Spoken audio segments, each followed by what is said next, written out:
This is Karen Avery with Avery Connections. Thanks for tuning into the first video in a series of videos designed to help nonprofits navigate the social media space.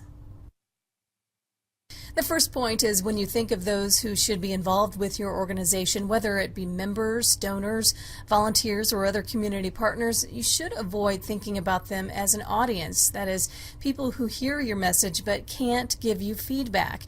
You should be having conversations with these people and listening to their needs, desires, and their concerns.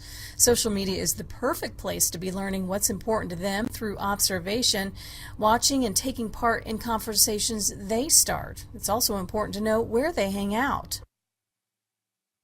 Determining where they are online is tough. With hundreds of social media platforms, how do you decide where to focus your efforts? LinkedIn, Twitter, Facebook, YouTube are some of the most common social media haunts, but there may be those that surprise you.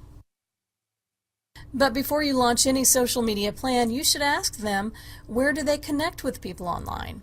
Where do they learn about what's happening in their community?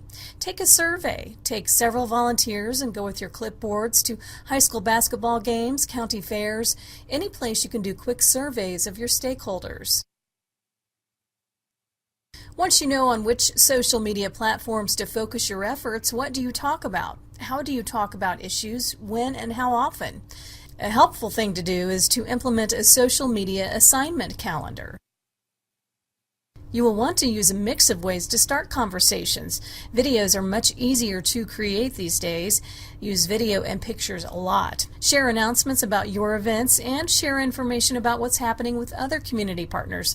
But whatever you do, schedule it and enlist staff or volunteers to help manage the load. A couple of other points to remember about keeping the conversation flowing.